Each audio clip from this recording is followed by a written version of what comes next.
Jim always dreamed of a stable and happy life. Raised in a small town, he valued family and hard work, taking pride in his modest home. He pursued a career in engineering, driven by a passion for problem-solving and building a secure future. His life changed when he met Linda at a community event. They quickly connected and decided to start a family, sharing dreams of raising their children in a nurturing environment. However, Jim's idyllic life began to unravel. Subtle changes in Linda's behavior, late nights at work, and growing distance caused doubt and anxiety in Jim. Despite his efforts to fix their relationship, Linda's disinterest only widened the gap.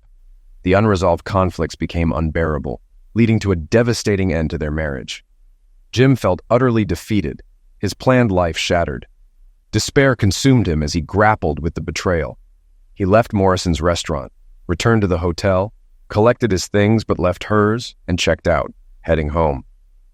At home, silence greeted him. He cried in the living room, thinking of his children, sinking deeper into despair. He drank from a half-empty bottle of Chivas Regal, then threw it into the fireplace, breaking their wedding photo. "Enough of this," he said. He decided revenge was his only option. Jim transferred their savings into his checking account, took $2,500, and left the rest. He wrote letters to his mother and her parents, detailing the events and his departure, and prepared messages for news outlets. He wrote letters to Emma and Tommy for their 18th birthdays, hoping Linda would acknowledge the truth. Jim packed a gym bag, showered, dressed, and prepared to leave. He wrote a note for Linda. "Goodbye. Live without me, and let it be painful." Guess who? He threw his wedding ring on the table. In his office, he took his Colt Python ammunition, passport, extra cash, and marriage certificate. He tore the certificate, pinned it to the wall with a knife, and decorated it with ketchup. He made coffee, filled the reservoir with water, and sabotaged the fridge and freezer. Satisfied, he gathered his things and headed to the garage, ready to leave his old life behind. He opened the garage door and went to his weapon safe. She never allowed a weapon safe in the house, said it was disgusting and dangerous, didn't fit the decor. He took out his Winchester pump-action rifle, a Weatherby .30, .06 rifle, and all his ammo. He locked the safe, then grabbed a sleeping bag, two-person tent, ground cloth, and fishing gear. He loaded everything into his F-150, secured two 5-gallon jerry cans in the bed, and closed it. Thinking about his children, he groaned and leaned on the truck. Was this the right decision? He didn't know. This torment would haunt him for years. He got into the car, threw the house keys on the garage floor, and drove away without locking anything. He glanced at his Stauer DeVolta watch, a Father's Day gift from Linda and the kids. "For the man who gives everything and expects nothing in return," she had said. It was 1:30 a.m. He drove to L.W. Stern's office, an old family friend who considered Jim a second son. He parked on the street and set his alarm for 8 a.m. 6 hours later. The alarm woke him. He stretched, yawned, and finished his cold coffee. He called L.W., knowing it was early but needing to move quickly. "Hello? L.W., a calm voice answered. Jim said, "L.W., I need your help. Can you come to the office and bring a notary? I'll explain everything when I see you." L.W. asked, "Is Linda okay?" Jim replied, "Not on the phone. Please, for my sake." "Okay, son. Give me an hour. Don't do anything stupid," L.W. advised. "Thank you, sir," Jim said, ending the call. 50 minutes later, L.W. arrived. They shook hands and entered the office building. After a short elevator ride, they reached L.W.'s office. L.W. made coffee and checked his voicemail while Jim sat down. L.W. asked, "Okay, son, what's going on?" Jim explained everything from the weekend to the morning call. By the end, he was angry but composed, thinking about his children. L.W. listened, taking notes. Finally, he sighed, squeezed his temples, and leaned forward. "Son, you were blindsided. What do you want to do?" Jim stared at him and said, "I want to eliminate them both, but they're not worth it. I want to leave, just like she did to me." "Leave? Abandon her and the kids just like she did to you?" L.W. asked. Jim said, "Yes, just leave," chuckling for the first time since the night before. L.W. brought Jim back to reality. "What about the children? Are they even mine? Should I care for them when she doesn't? She only thought about herself." "Well, I think about myself too. To hell with her. Yes, I should have shown compassion, but not now. Will you help me? Can I just walk away and forget about her? It's not illegal, right? I left her over $15,000 and didn't take anything else, not even my tools. I canceled all utilities, cable, and insurance. I want my 401k and pension to go toward the kids' education. Put it all in trust for them. I'll give you power of attorney over me. Can we do that?" LW sighed and sat back. He had never seen anyone as destroyed as Jim. This frightened him more than his 2 tours in Vietnam or watching his wife die from cancer. "Yes, we can do it. She might file for divorce, but she'll have to find you, or she may publish that you abandoned her and the kids. Your children will suffer and your mother will be devastated. Is this what you want, Jim? What about a consultation?" Jim's look said it all. "Why, so she can beg me to forget it? To hear her say it was only sex, it didn't mean anything? No. Let her deal with the consequences." "Consequences?" "Yes, LW, consequences. Just like I had to. Is this what I really want? What I want is for this nightmare to be a dream. But it's not. I'm not going to sit in a room with her and a psychologist telling me to forgive her. She did it. Let her face it." LW thought and realized he couldn't change Jim's mind. Tears formed in his eyes as he listened. Jim took a deep breath, and LW straightened up, picking up a pencil. At this moment, Penny Wilson, his assistant and notary, walked in. Seeing the tense conversation, she hesitated, but LW beckoned her in. He introduced Jim and explained they needed documents notarized. She nodded and got her tablet and coffee. We sat down and Penny was brought up to speed. She didn't show judgment, but it was clear she didn't have good feelings about the situation. We drafted the separation agreement and power of attorney for LW, signing and notarizing all documents. Trusts were set up with my mother and LW as administrators. I handed LW the letters for my kids and shook hands with everyone, receiving a somber, "So sorry," from Penny. Why did I feel so little sorrow? My life ended a day after its actual end. I left, and the day didn't seem so gloomy. Still cloudy and sad, but not catastrophically terrible. I can't understand why. I went to the bank, withdrew money from the savings account, and closed it, leaving the principal in the checking account. I went to my truck, filled the tank, the extra tank, and 2 5-gallon jerry cans. Then I went to an internet cafe. I ordered coffee and a muffin, uploaded files to everyone on the list. Her parents, my mom, TV stations, and local newspapers. I then went to the NFL Players Association and canceled all our credit cards, reporting them stolen. I finished my coffee and left. The weather began to clear up. March in Cicero is cold, gloomy, and dark, much like my outlook on life. It was a little after 2 p.m. when I headed east, driving for about 7 hours. I stopped at a nondescript motel and got a room. I woke up early, unable to sleep, and drove for 6 more hours, ending up in Golden Beach, Maryland, by the Patuxent River. It felt like a summer town, but in early March, there wasn't much to do. I parked in front of a small restaurant called Sally's and went inside. I needed to change direction as the road was ending. I grabbed my road atlas and walked in. It wasn't crowded, just a few people and a large corkboard with local ads. One ad caught my eye. A studio apartment for rent, $135 per month, utilities and internet included, no smoking or drinking allowed. I took the ad and sat at the counter. An older woman, Sally, greeted me warmly. Sally said, "Hello, dear. What can I get you?" I asked. "Can you tell me about this ad?" She assessed me without looking at the ad and finally spoke. "Looking for a room and maybe work?" "Yes and yes," I replied. She nodded, called someone on her cell, and then said, "Hey, May, I have an interesting candidate here you might want to talk to." "Yes, he looks decent."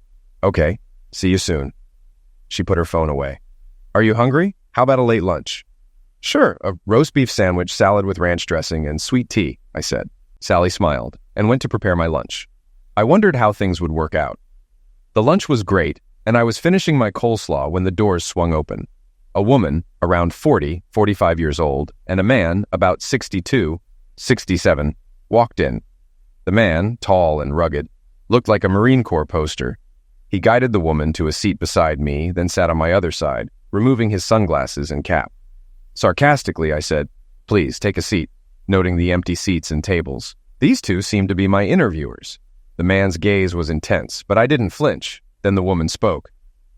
"Hello, I'm May Lowell, and this is my husband Joshua.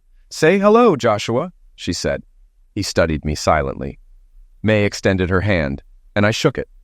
May asked, "What's your name? Where are you from? And why are you here?" I took out my driver's license and introduced myself, giving a brief summary of my situation without details. May pressed further. "Are you married?" she inquired. Reluctantly, I replied, "Yes, ma'am." "And you have children?" May continued. "Yes, ma'am." I hesitated. "Where are they?" she asked. "I don't know and I'm not interested. Look, I didn't do anything illegal. Maybe it's morally questionable, but I don't care. You have my driver's license. Check me out if you want. But if that's the case, I'm leaving. I don't need this. I'm a man of my word, maybe not of honor, but I've survived too much," I said firmly. May started. "Actually, listen, Jim, I just want—" A voice behind me, strong and commanding, interrupted. "That's enough, May." I turned to Joshua. His eyes had changed. He was now looking at me, not through me. May stopped talking and something clicked in her head. Joshua then began to speak and I turned my attention to him. "Rent is $150 a month, cash, payable monthly. This is the last available apartment on our property. The rent increased because spring is coming and demand will rise. I'm a man of my word and honor. The rent stays $150 as long as you're here. If you're interested, follow us to the house. Take a look and we'll shake hands." I raised my eyebrows. "Shall we shake hands?" I asked. "Yes, a man of his word," he replied. After a moment, I nodded. "Okay, let's go." I waved for the bill and Sally handed me a slip. $5.12, including tax, she said with a smile. I placed $11 on the counter. "Big tip. Thank you," she said, nodding to the Lowells as she took the money. We left, and Joshua greeted two sheriff's deputies on their coffee break. He pointed to a black Rubicon Sahara with big tires and a winch. "Follow us," he said, helping Mai into the vehicle. He smiled at her before shutting the door, then turned to me, his expression serious again. He climbed into the car and drove off. I quickly followed in my truck. After a 12-minute drive, he turned towards the river and entered a secluded driveway leading to 10 bungalows on stilts, ending at the Marina Hideaway. The last blue house on the right with white shutters was where they stopped. I parked in the designated spot and approached the Lowells. The cottage was elevated, with a staircase and a ramp leading up to a small veranda. The ramp was well built, anchored in concrete with anti-slip coverings. I walked up the ramp to meet them, and they invited me inside. The interior had a small hallway opening to a kitchen on one side and a bathroom with a shower on the other. The bedroom overlooked the river, and the living room faced the hills and forest. There were ceiling fans and a small wood-burning fireplace, but no other heating or cooling devices. The place was cozy and well-insulated, about 1,200 square feet, perfect for a romantic weekend. Jim turned to the Lowells and said, "I'll take it." Joshua responded, "Not so fast. How will you pay for it? Do you have a job?" "Not yet, sir. What are you offering?" Jim asked. Joshua assessed him again, then looked at May and back to Jim. "Maybe. What can you do?" "I'm a licensed aircraft mechanic and good with woodwork and driving a forklift," Jim replied. Joshua's appraisal increased. "Okay, how about minimum wage in cash? Unofficially working at Hideaway Marina. Wear branded t-shirts with jeans. Local churches and charities might need help occasionally. Cooperate with them individually in cash. Don't take advantage of their kindness or you'll be out." "Understood?" Jim smiled and said, "Loud and clear, boss." Joshua nodded and instructed, "Tomorrow morning, bright and early. Breakfast is at 6 in the restaurant in the long building. Come half an hour early and you can buy breakfast. Let's see what you can do." He extended his hand. "Agreed," Jim said, shaking his hand. Thus began their adventure. Over time, Jim learned their story and became known to them. Joshua was a Marine scout in Vietnam who rescued Mai and her family. They were taken to the Philippines and then to the United States through Catholic charities. Joshua, fascinated by Mai, kept track of her and eventually proposed in Oceanside, California. He converted to Catholicism, which pleased her family but not his own. After their wedding and a short honeymoon, they moved to Paris Island against her family's wishes. Joshua had 2 overseas deployments and retired as an infantry sergeant major with many honors. They had 4 children, 3 joined the Marines, and 1 the Air Force.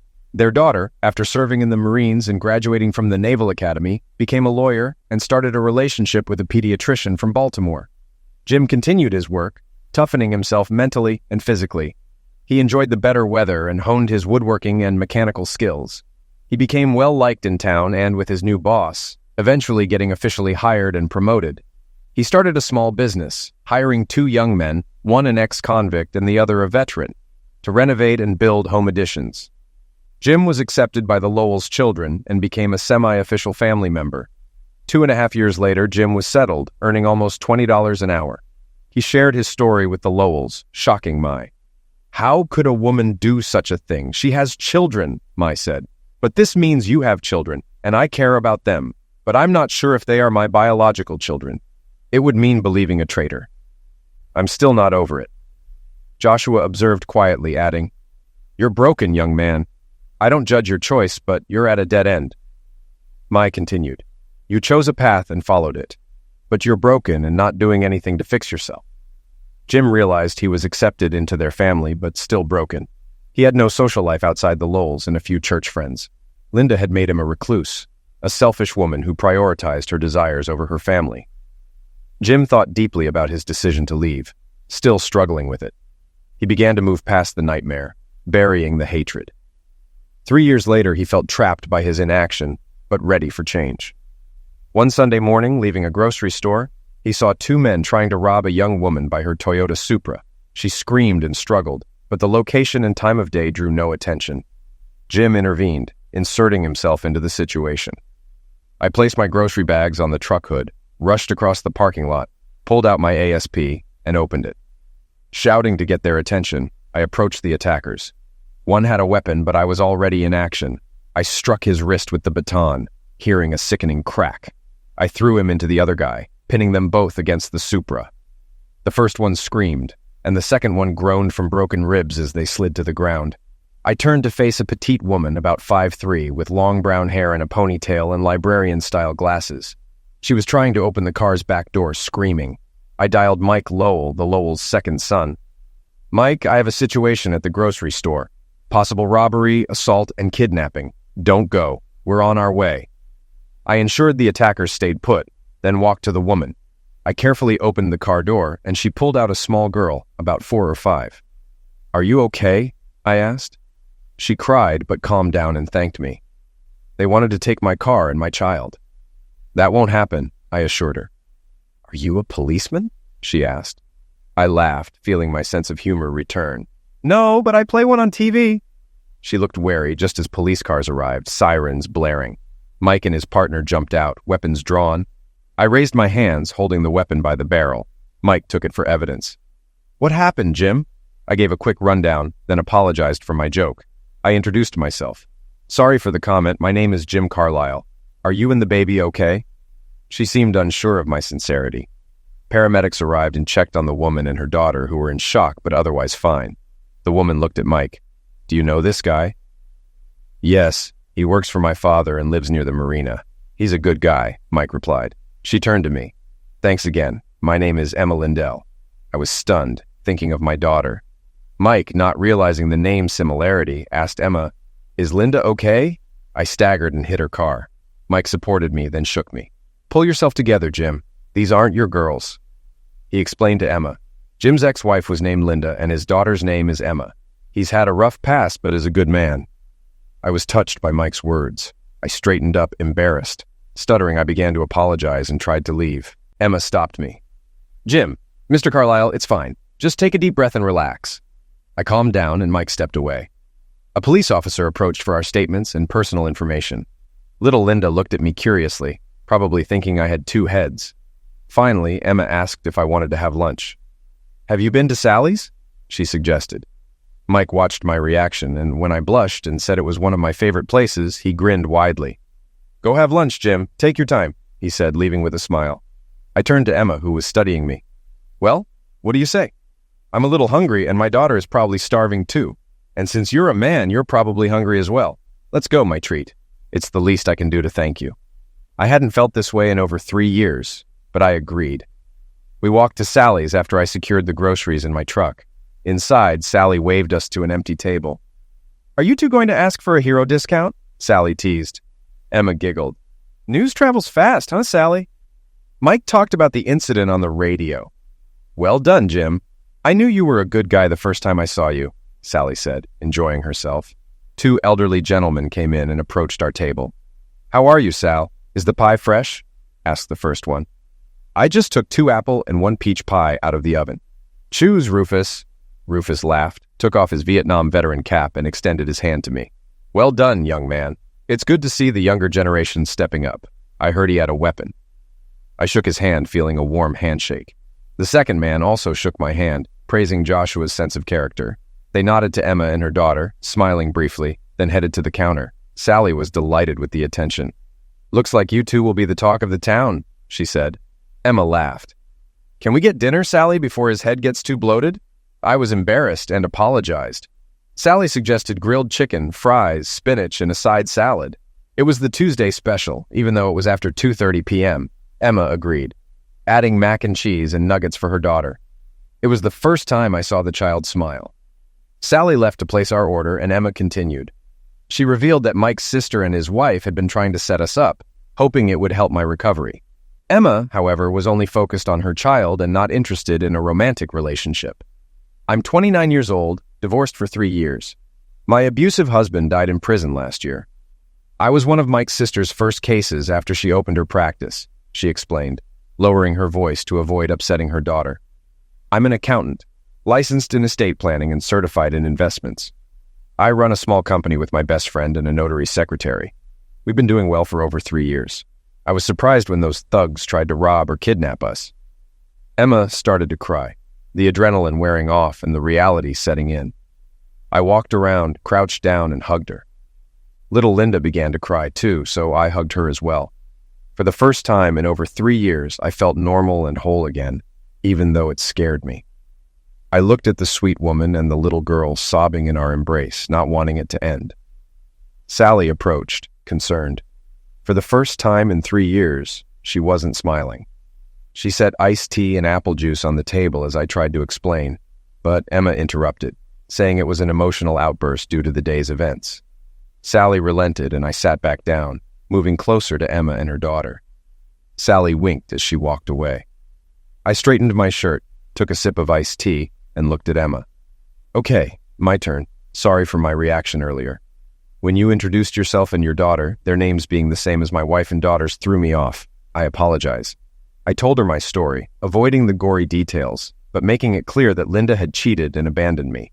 I explained I wasn't proud of what I'd done but saw no other way out. Could I have done things differently? Probably, but it wouldn't have changed anything. As I spoke, I felt a burden lift. Emma listened carefully, her eyes widening and hardening as she processed my story. She was a neutral party, which helped. She seemed to understand my devastation and the steps I took afterward.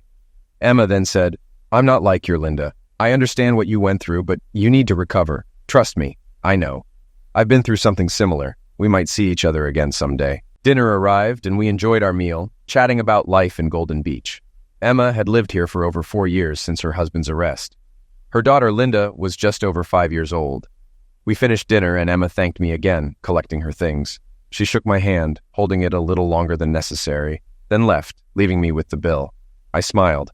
Sally came over, smiling. "Don't ruin it, honey. She's a real find and worth the wait."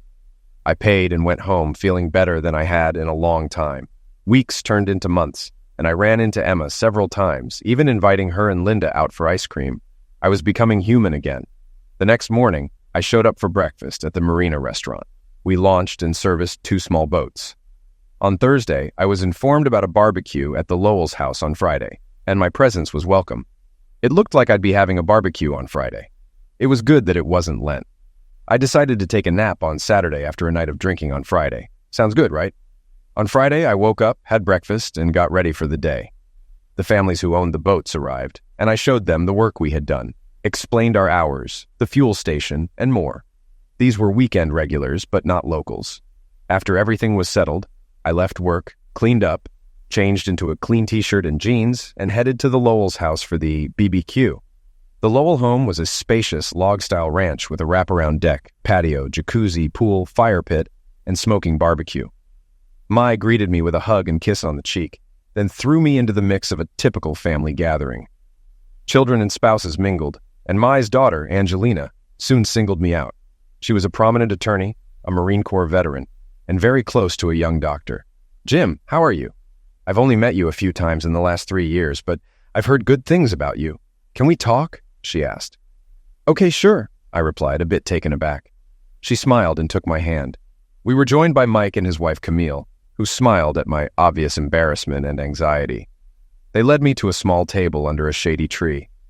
We sat down and I received hugs, handshakes, and a bottle of Budweiser. "Why do women always choose wine?" Mike joked, handing me the beer. Budweiser, but not too much, okay? I took a sip and Angelina began. I was given a mission about a year and a half ago.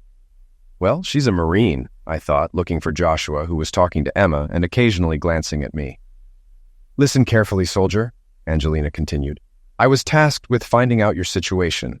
I contacted your lawyer, LeVard Stearns. Don't worry, no one knows where you are. We know much more now. Stearns confirmed everything you told us. He never asked where you were or if you were coming back. I also asked about the situation back in Cicero, Illinois.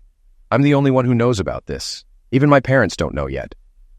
Just then, her young friend Robert approached, kissed her on the head, and said, Everything okay, dear?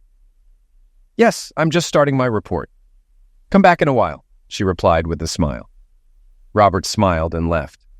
Angelina turned back to me. So, like I said, I'm the only one who knows. I'll tell you everything here because we're all family, and whether you like it or not, you are too. Ready? My stomach churned, and I struggled to breathe. Mike stood up, told me to drink, and brought 2 more Budweisers and a bottle of iced tea. I think you've had enough booze. Stay hydrated. And I haven't even heard the story yet, he said, grinning. I need to know. How bad can it be? I'm not in prison yet, so let's find out, I said, turning to Angelina. She kept smiling, clearly enjoying herself. When she returned home, she planned to make you regret leaving and hoped to get you back. She panicked and called emergency, thinking you had eliminated yourself. She kept screaming about the smell. The police told her to wait for help, but she hung up and called her parents. When the police arrived, they found her screaming about blood and the smell. They put her in a squad car while they investigated. About 20 minutes later, they came out, visibly disgusted, and one officer taped the door shut. Angie was delighted, barely containing her laughter. Jim, you really outdid yourself. The police were annoyed and puzzled. Her parents arrived and the circus began. Your emails and messages spread, and they were overwhelmed with calls.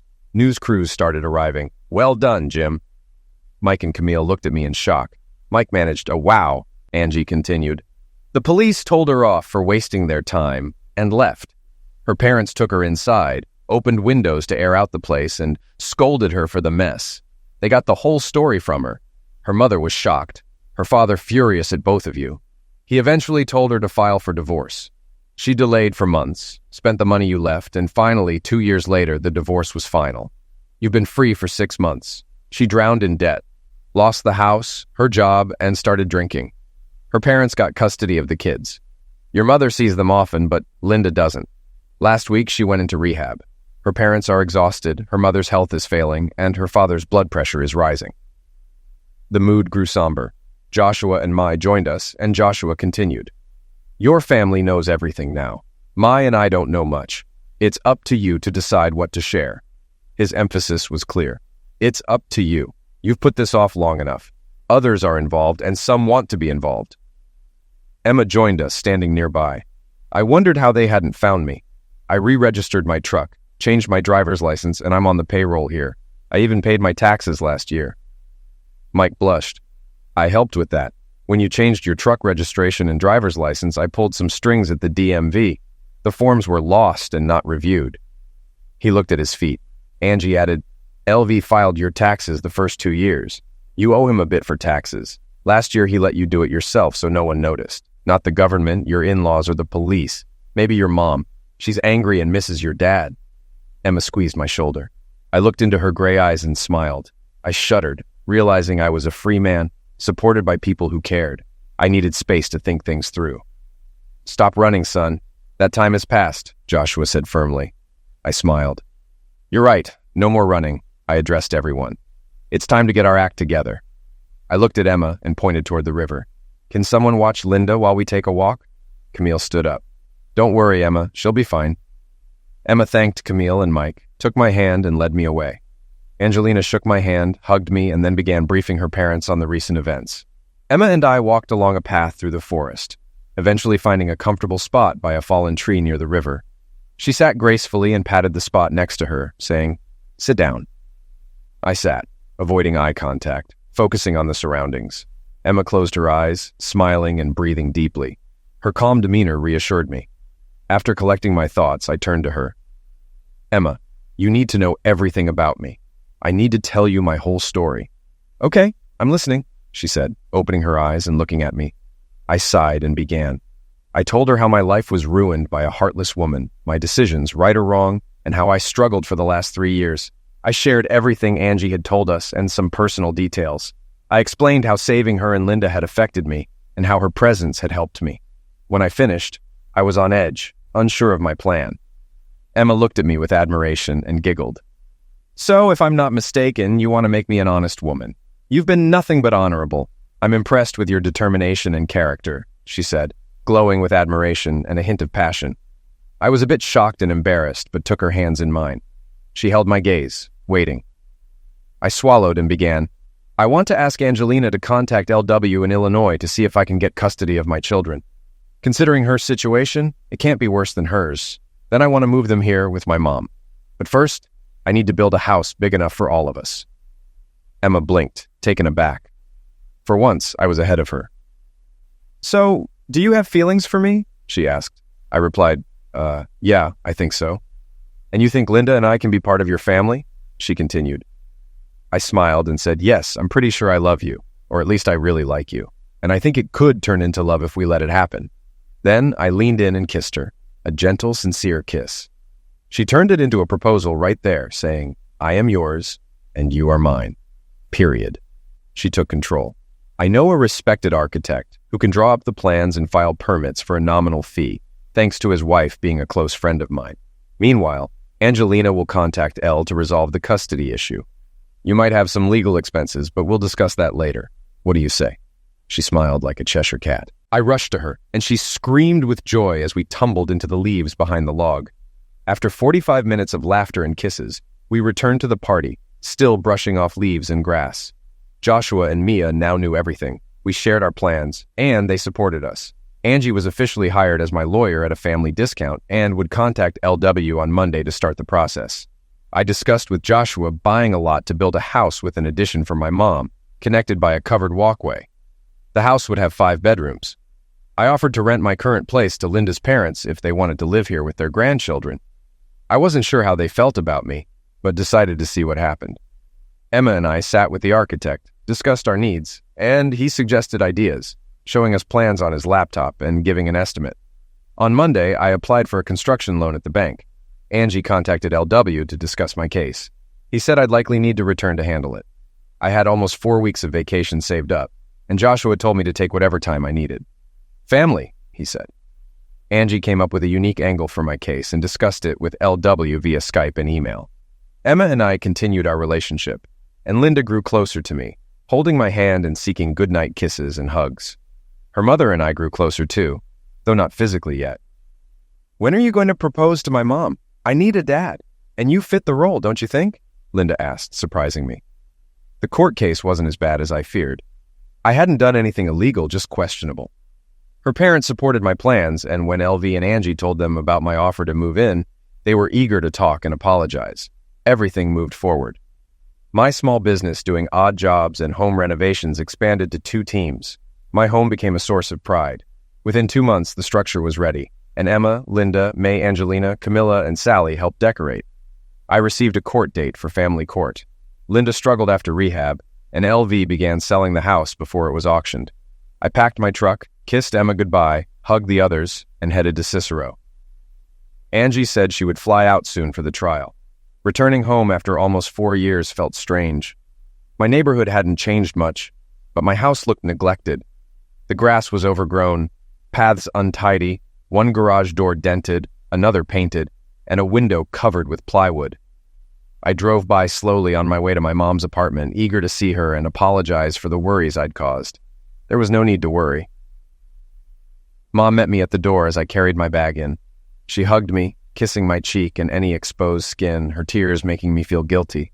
I apologized, but her smile made everything better. She pulled me inside, took my things to the guest room, and brought coffee. She said LV would arrive soon and we could all talk. She just wanted to hug me. 2 hours later, LV arrived with Penny Wilson. He hugged my mom and introduced me to Penny. We got down to business. Angie was arriving Friday, and the trial started Monday. LV said the judge was strict but fair, disliking betrayal, but also disapproving of fathers who abandon their families. He discussed Linda's lawyer and their likely tactics. No custody, no child support, no spousal support. LV was confident, though I felt they were holding something back. On Friday, I drove to O'Hare to meet Angie, who greeted me with a smile. "You said yes," I teased.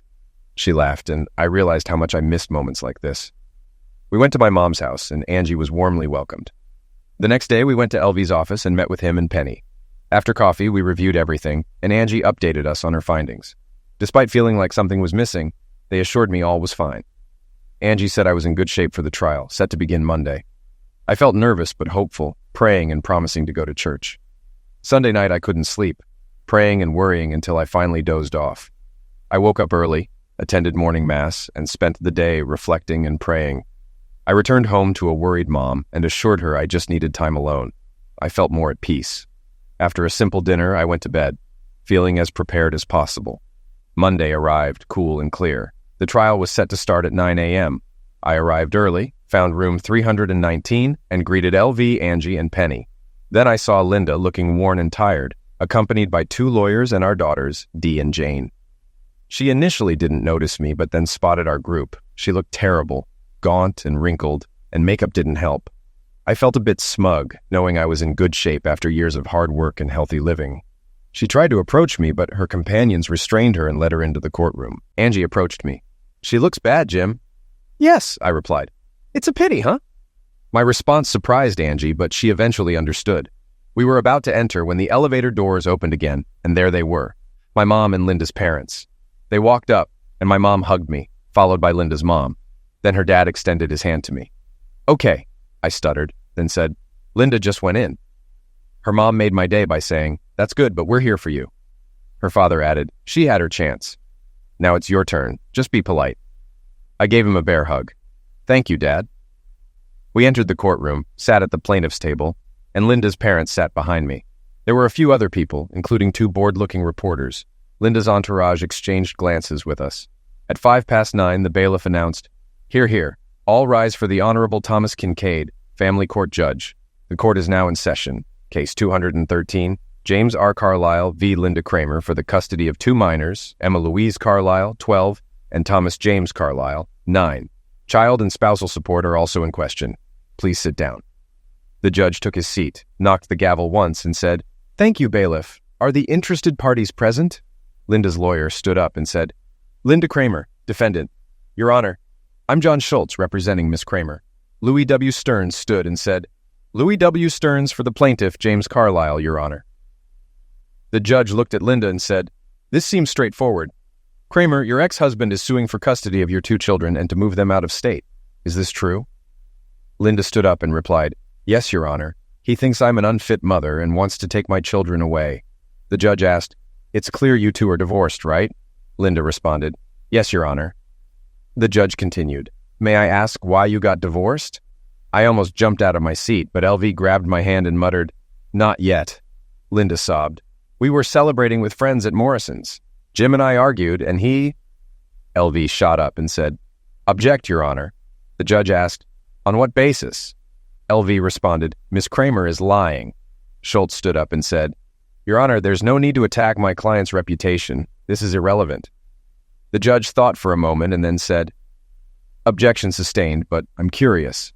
Miss Kramer, what really happened?" Linda paled and looked around, panicking. I can't. It's not what you think." Her lawyer stood up again and said, "Your Honor, there is no basis to raise the issue of sexual impropriety. It's irrelevant." LV grinned. The judge raised an eyebrow and said, "Sexual misconduct?" "Yes, Your Honor," Schultz replied. The judge turned to Linda and said, "Miss Kramer, explain." Linda shrank, unable to speak. The judge turned to LV and asked, "Can Mr. Carlisle tell us what happened, Mr. Stearns?" LV nodded and said, "Swear him in, Your Honor. He'll tell the truth." Schultz shouted, "Objection. This is a biased account." "Objection overruled. Bailiff," the judge ordered. The bailiff approached with a Bible and said, "Put your left hand on the Bible and raise your right hand. Do you swear that the testimony you are about to give is the truth, the whole truth, and nothing but the truth, so help you God?" "I swear," I said. The bailiff continued, "State your name and address for the record." "James Carlisle, Hideaway Marina, Golden Beach, Maryland," I responded. "Thank you," the bailiff said. The judge turned to me and asked, "Mr. Carlisle, what happened that night?" I told the judge everything from the moment we left home to when Linda went to the ladies' room and didn't return. Holding Linda's gaze, I continued. She left me without a word. For another man, Marc Lavaliere. No discussion, no explanation. So I went home and left her, just like she did to me. I'm not proud of what I did, but I felt I had no choice. Just like she did. I hesitated. At least I left her a note.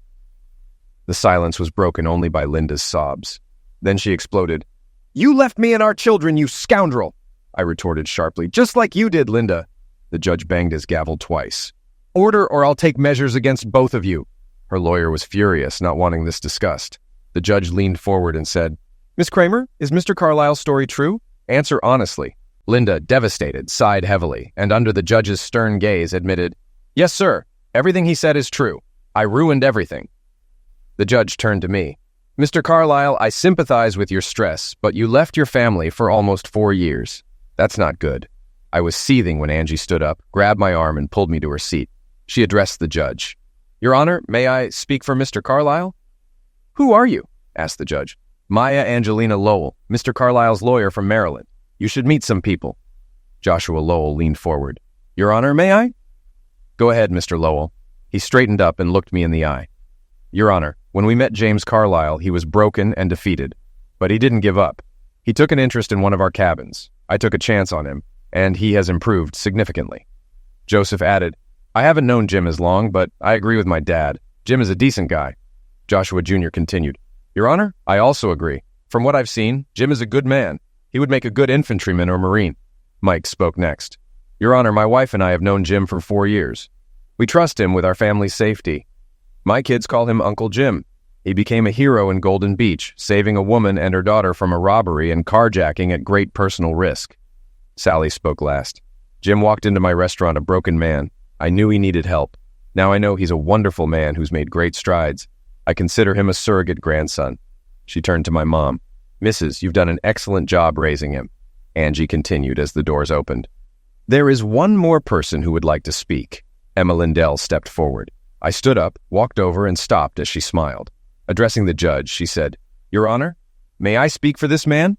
Linda turned pale, glaring at Emma. "Yes, please. Who are you?" "I am the woman Jim saved from muggers in Golden Beach, Maryland. Me and my daughter, Linda." The judge struck his gavel once for order. "Please continue, Miss Lindell." "I've known James Carlyle for about 1.5 years. He is a wonderful, honorable man." Her gaze slid toward Linda with barely noticeable hostility. "I've become very close to him since he rescued us, but nothing inappropriate. I admit I wanted more. But until recently, he still thought he was married, though his wife seemed to think otherwise." Linda raged, muttering low, rude comments to her lawyer, threatening to drown out the courtroom. The judge struck the gavel once and warned Mr. Schultz to calm his client. Linda sat down, still muttering. Emma continued. "I was willing to wait for James to recover. This step regarding his children is crucial for his healing. He is a good man, and I hope this works out for him. I will wait for him." Silence. Then she said, "I love him, Your Honor." The judge raised an eyebrow, and the room quieted. He cleared his throat. "Thank you, Mrs. Lindell. The court appreciates your testimony." Linda screamed, "No!" and ran towards the exit. The judge ordered the bailiff to detain her, but she was already gone. Her lawyer asked for a break to talk to his client. The judge announced a 2-hour lunch break, and the session would resume at 2 p.m. "Everyone stand," the bailiff announced. The judge left, shaking his head. I turned to Emma. "So, you love me?" "I think it's mutual." She was trembling.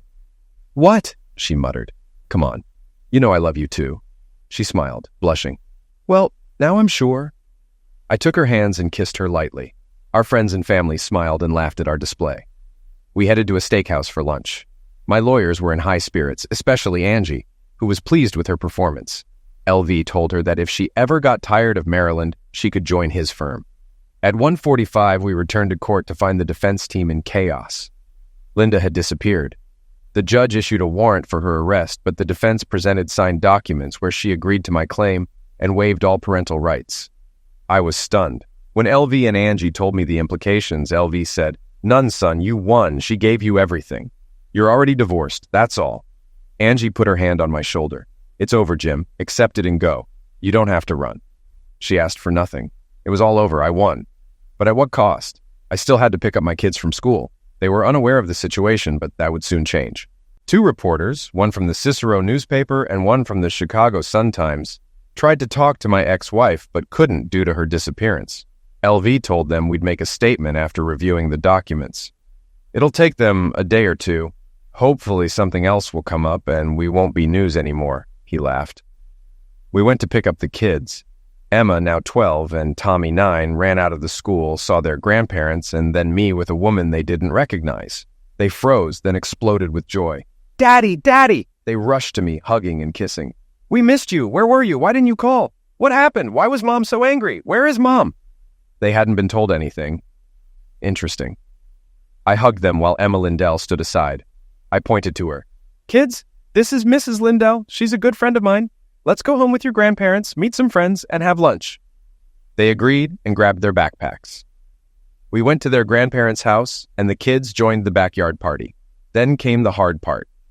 After everyone ate and the kids were told they'd miss school tomorrow, we retired to the yard for serious conversations. With 3 grandparents, LV, Angie, and Emma Lindell, I explained to the children that their mother had left. We didn't know where, but she left us all. They were a bit angry, but seemed accustomed to her disappearing. This was one reason their grandparents had filed for custody when Linda started acting erratically. They lived a full life with their grandparents, who provided stability, while my mom spent a lot of time there too. So here's the deal, kids. I went to court for custody, and your grandparents support it. I won, and your mom agreed. You have a choice. Move with me or stay with your grandparents. It's up to you. I'll answer your questions when you're ready, but some things may be hard to understand right now, I said. My daughter spoke first. She cheated on you, didn't she, Dad? Different men every few weeks. It was gross. Tommy added, that Mark was the worst. It was hard not to sympathize with them. Silence filled the air as Emma Lindell squeezed my hand. Tommy asked, is she your friend? I blushed and replied, yes. Emma stumbled. Then little Emma laughed and said, oh yeah, she's definitely his friend. My name is Emma too, she said, looking at my friend.